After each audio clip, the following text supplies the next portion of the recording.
Welcome to Community Connections. I'm Marnie Yule, your host, and you can tell it's holiday time because I have now got my official Christmas mask here to wear when those times I can't social distance and to make other people feel comfortable, as well as myself, just in those crowded situations. So we try and avoid those, but sometimes you just got to be out and about, and I'm not stopping my life. But meanwhile, I am taking in consideration health and safety guidelines and making sure we're all protected, so wear a mask, social distance, and as always we say, wash your hands. And joining me now is, and I'm going to take this off now as we do the interview because I'm joined by my friend Tom Agostino with the Highland Center for Natural History, and we were just telling stories that we haven't seen each other in a long time. Too long. Because, you know, with everything, it's kind of been slow. Mm-hmm. But the Highland Center's outdoors, so that's still open. You know, it's one of the, everyone has been saying people have been going outdoors more. Right, more hikes. There's been National Hike Day. Almost every other day is go to a national park day, it seems. And so the Highland Center is perfectly situated for this time because not only do we have all our hiking trails, we have opened the Discovery Gardens. Right. So even if you're not able to go out and hike a trail, if you're too infirm or if you're on a mobility issues, yeah, you can still come out and do the Discovery Gardens and spend it's beautiful. some time. Oh, it's beautiful right now. In fact, having maybe about 6 months where there wasn't many people at the center. Right. And even volunteers, we didn't have volunteers come to take care of the grounds because we wanted to protect our volunteers. Everything got a little wild. Ooh, and so it's kind of cool up there. So right kind now. of nature's taken over a little bit nature's there. taken over and kind of exerted itself a little bit. And we've had beautiful weather. Oh, it's been beautiful really nice up weather, there right and now. it still is.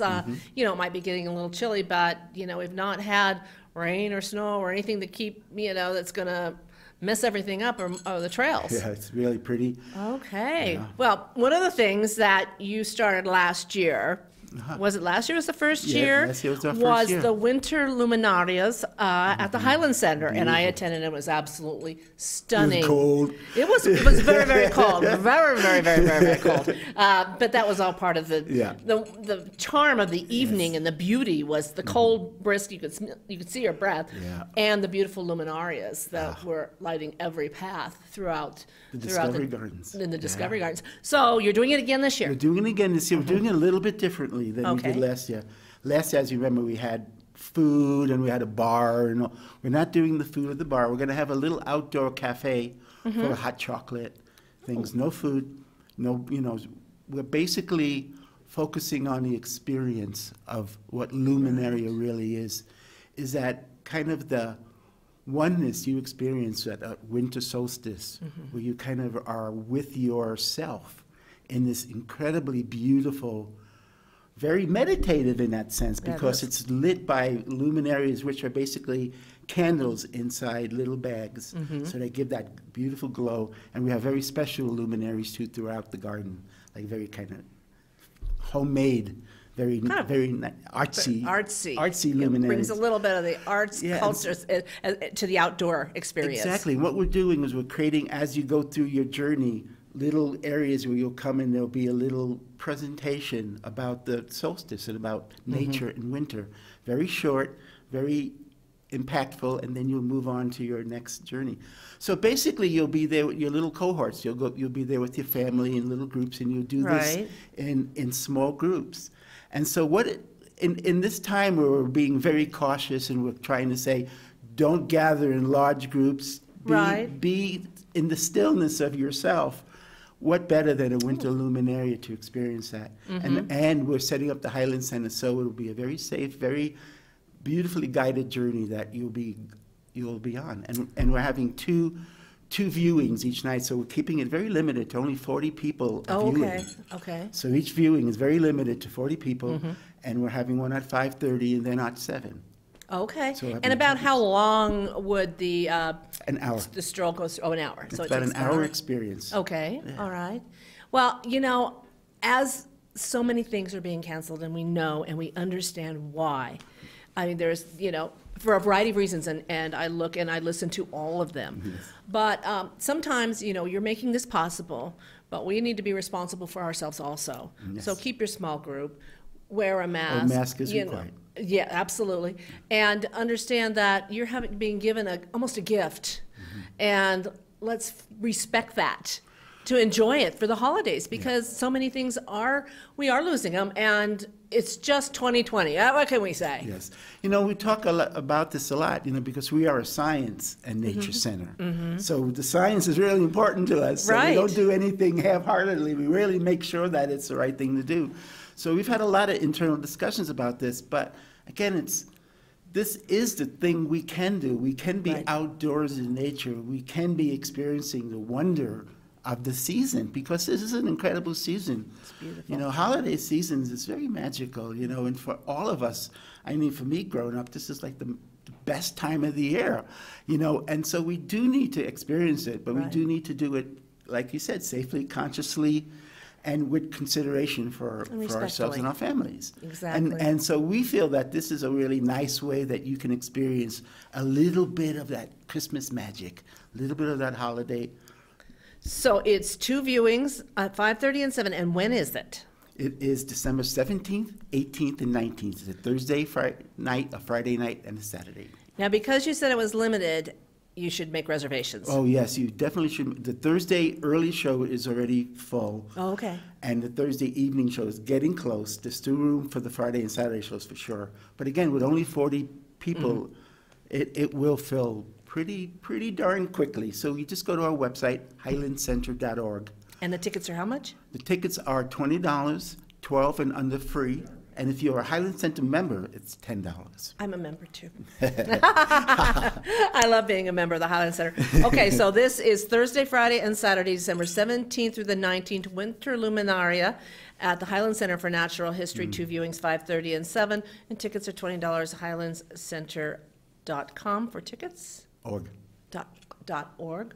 And one other thing you were mentioning in the spirit Yes. of safe and respectful, but you've gone online with your We've gift shop. gone online with the Benson Family Natural Gift Store at the Highland Center, our nature gift shop that has all our beautiful shirts and mugs, and everything is nature-based. We're putting it online. You can go to highlandcenteragain.org, and there it is right online. There's it right on the homepage is a big place store, and you click on it, and everything you can order it. And what we're asking you to do is to place your order, and then in the next day, just come during regular business hours, and we'll pick it have up? Yeah, it'll be right Oh, there, wonderful. right in front of the store with somebody.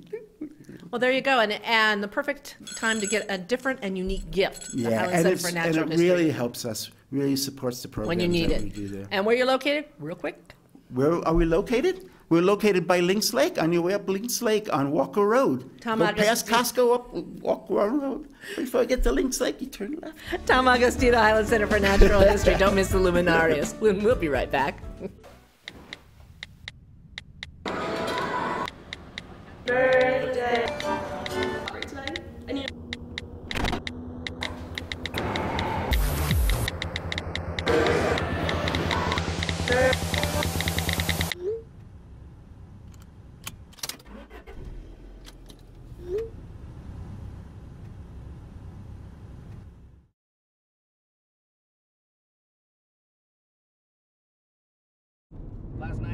I tried Oxy at a couple of parties. I thought I had it under control. I didn't know it'd be this addictive. I didn't know how far I'd go to get more.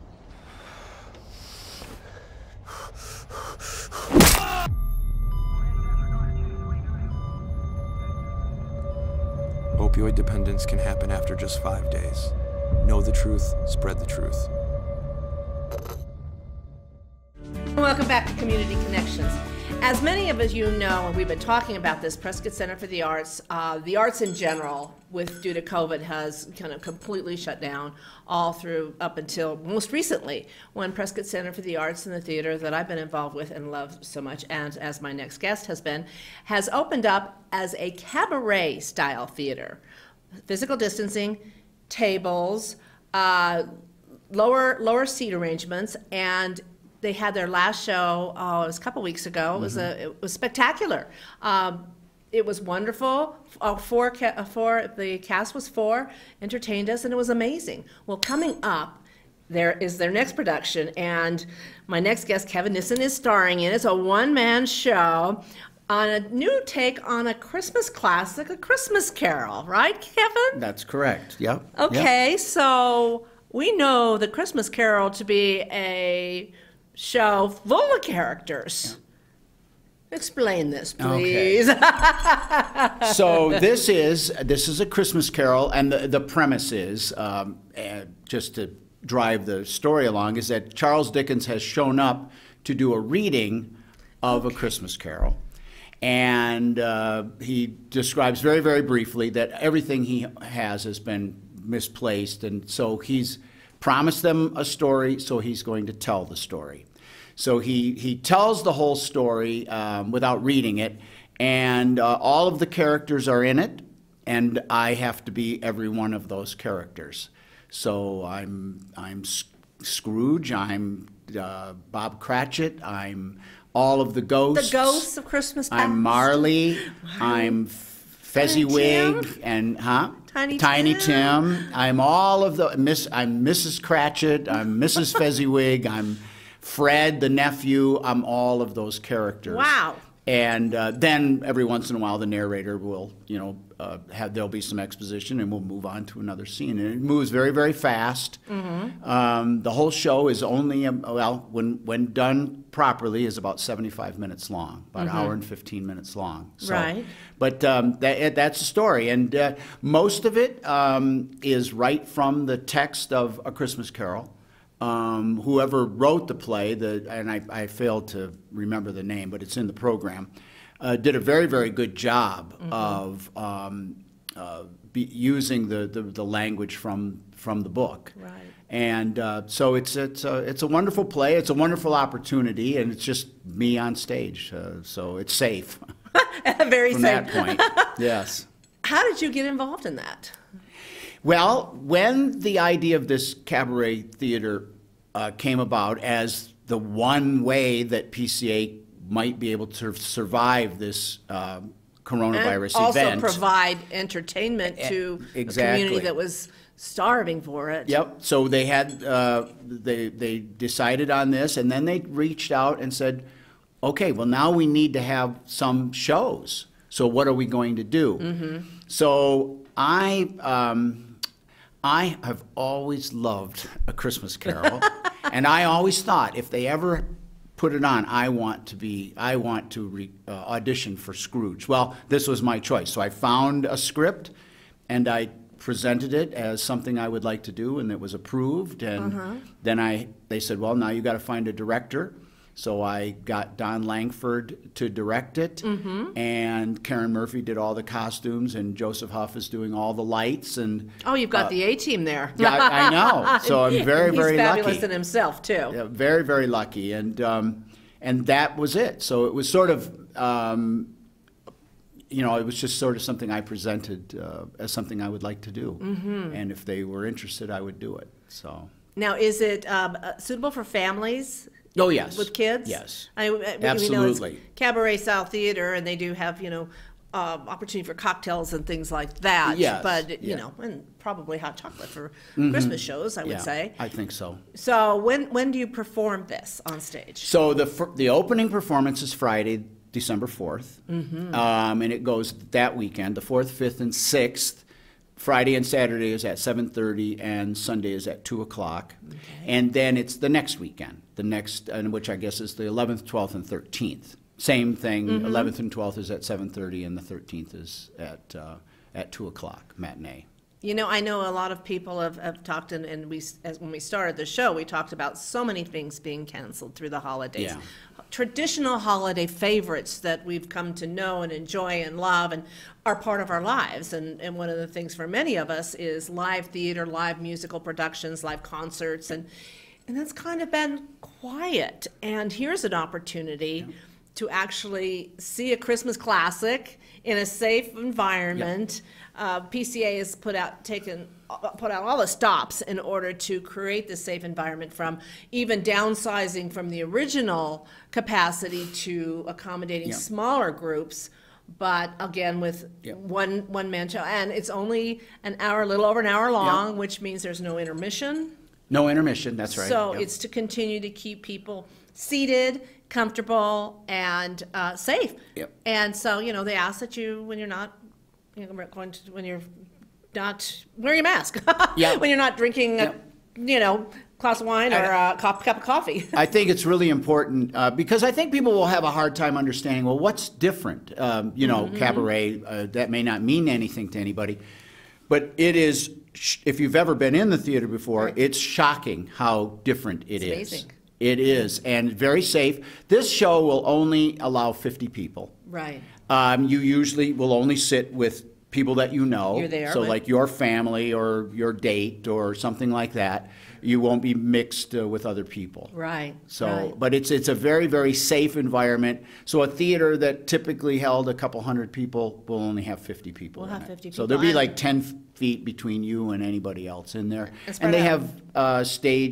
have people that make sure that all of the protocols are followed, seating is done safely, that, so. They know how important it is Yeah. for theater and for the arts to be able to have something for the public. Yeah. And so they are taking every precaution, following everything to the nth degree. So, you know, kudos to them. So it's a chance to come in and enjoy Christmas and forget about see all of something that for an live. hour and 15 minutes. Yeah, Yep. so how do we get tickets? You can buy them online at the PCA website. I don't know what that is. That is pca-az.net. I just and put in- There's a wonderful picture of Kevin right there on the homepage that you can just click right here. It says buy tickets, and you can pick your night. And then also you can pick your seating. Yeah, you do. You pick the little table that you want to sit at and stuff like So, that. you know, it's an opportunity to get out and, like you said, bring a family. You're only in your own group. Bring a date or whoever you want to be with. And I tend to grab my girlfriends, and it's our night out too. So again, what is it called? A Christmas Carol. A Christmas Carol. I think that's what it's called. But one-man performance, Yep. Kevin Nissen. You don't want to miss it. Prescott Center for the Arts opening this Friday, Yep. December the 4th, 2 weekends. Kevin, thank you so much for joining us. great And to break see you, away. Marnie. Good Thank to you see so you. much. Short Thank break. you We'll be very right much. back. Warming up a cold car sounds like a smart idea, but it can also be a hot opportunity for a car thief. Leaving a vehicle running with a key or fob inside makes it easy to steal. So don't leave your car running unattended. At the least, use a remote starter and keep the car locked up while it warms up. And never run the car in a closed garage. That creates the possibility of carbon monoxide poisoning. If you know something about car theft, call us at 1-800-TEL-NICB, a public service message from the National Insurance Crime Bureau. Learning is about more than just letters and numbers. Social and Emotional Learning, or SEL, teaches kids how to handle emotions, set goals, and make good decisions. Being able to understand the other's feelings helps grow relationship skills. Teaching children how to have healthy relationships provides a foundation for learning. Try this. Group children into pairs and have them sit back to back. Give one a picture from a book and have them describe it to the other, who will draw a picture based on what they hear. Discuss with kids that what they hear doesn't always match what someone is trying to say. This is important to remember when someone hurts our feelings. Parents, caregivers, and teachers can ensure that social and emotional learning is an important part of a child's overall health and well-being. To find out more, visit First Book at firstbook.org/SEL. First Book is a nonprofit organization providing all children with equal access to the books and resources they need to succeed. And welcome back to Community Connections. Joining me now is my next guest, Rabbi Julie Kozlov. Hi, Marnie. It's good to have you back. Oh, my goodness, it's great to be back. I can't believe it's been a year. I know it's a year. Wow. She's been with us a year. She came to be the rabbi at Temple Bris Shalom, and we've been excited when we welcomed her to the community, and then talked about all the exciting things happening as you started with the congregation there, and Right.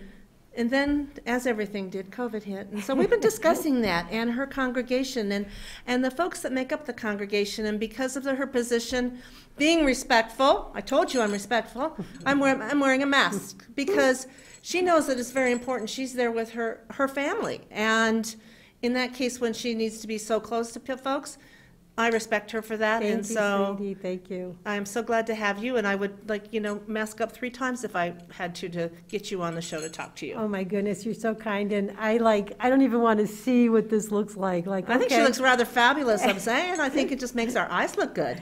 I'm just, Oh, right? okay, here's a little bit of my face. I'm really smiling all the time under this, all the time. Well, just before we get started, I will tell you, so I was doing some pictures that I was doing, changing my mask for my article in the newspaper.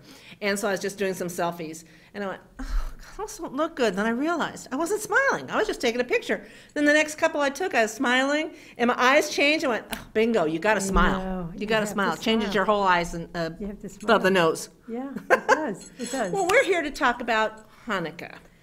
The Hanukkah. celebration coming up starts on December the 10th. Sure does. And it's always I just love coming in the holiday season and always bringing, you on the show to talk about Thank you, Hanukkah. So many Marty. people in our community don't know what Hanukkah is or are unfamiliar. But I will have to say, after we talked last year, and Rabbi Julie invited me to her Hanukkah party. Yeah, that was such a thrill that you were there. Oh my God! And I'm going to invite you this year, but it's a Zoom party. So I still hope you show up. Be safe. We be safe. So let's talk about Hanukkah, though. Okay. And the first day being December 10th, but the history of Hanukkah. You know, Hanukkah is in one way, it's a very simple holiday. We are celebrating, actually, we're celebrating a victory, a battle, which is a very unusual thing for our Jewish holidays. They're never about battles. That's why the rabbis weren't sure about this one. But we really, I think we can appreciate it when the battle, what was won, was freedom. So freedom to be different, freedom not to believe what everybody else believes, or not to believe what you are told to believe. So I think as I get older and older, it gets more and more complex, the beauty of this holiday. And there's so many messages that we all have to learn. Hanukkah was really a precursor to the United States of America and what it stood for. That everybody could come here, whatever religion they were, whatever ethnicity they were, they could come and had the possibility to be a part of this amazing revolutionary idea of a democratic country where the people everybody had a vote, everyone had a say. So I think Hanukkah to me now is we're all, we all have a right to our beliefs, given that they are not at the expense of somebody else, because that's its own Hanukkah right there. But I think it's a beautiful holiday where a very small group of my ancestors fought really, really hard against a big, competent army, the Greek Assyrians, about 156 before the Common Era. It was quite some time ago, and they just persisted, and in the end we won, and what we won was our right to be different. And so, of course, the Hanukkah celebration comes because when we returned back to the temple, which had been destroyed, it took us 8 days to clean it and rededicate it. So Hanukkah in Hebrew means rededication. So it was the rededication of the temple, and it was really just a great celebration that, if you have the courage to stand up for what you believe, hopefully in time you will be able to manifest that belief system in your own way. I'm not saying it's easy to be different in this world. It is never easy, but it is noble. It is noble, and it is something that underpins our great country. And it's also, this happened long before America, long before America was around, but it's, for me, every year to light those candles, one every night for 8 nights, just to remind us of the perseverance and the persistence and the dedication it takes to live by your own values, even in the face of everyone saying you can't. Right. So the celebration over 8 days was because? Well, the 8-day celebration was because the story goes that when we made it back to the temple, there was only one vial left of oil, because in those days, of course, they didn't flip the switch and turn their lights on. You had to light oil, and there was only enough oil to last for 1 day. And so the miracle of Hanukkah is that it lasted for 8 days and allowed for all of the work that had to be done to clean up the temple for the rededication. For me, this pragmatist, the true miracle was the perseverance and the tenacity to stand up in face of a world telling you you don't have a right to be different, and staying the steady course until you find your way to manifest that in your life and in the life of your family. So the miracle was the light of God saying, just stay the steady course. Stay the steady course. You're going to be all right. And there you go. So we celebrate it every year. It is notoriously throughout history, it was really just celebrated with some dreidels, which have the Hebrew words on it, Nes Gadol Chayasham, a great miracle happened there. And the kids would get some coins. And of course, we've spoke last year about how this sort of strange competition that is just a natural impulse for a parent when Christmas is so gloriously exciting and to make it more than it really needs to be. You know, Hanukkah, that my kids got a present every night for 8 nights, was insane. It was insane. It was just a lot, but you know, that's a good impulse. The impulse is to fuss over those we love and make whatever we are, however we express our lives, make it special. And so I think in America you see Hanukkah much bigger and much more, I call it hallmark, much more present inundated than it would normally be and is in most parts of the world. It's a little quieter. We eat a lot of really fattening foods because they're fried in oil, and so it's all about celebrating fattening foods. And it's all about celebrating, you know, family being together and love and again, the peace of the season. That's right. Rabbi, we ran out of time, but thank you for joining us. Thank you for having me, Marnie. It's so good to see you. Okay. Merry Christmas. Thank you all for joining us here on Community Connections. As I ring the bell.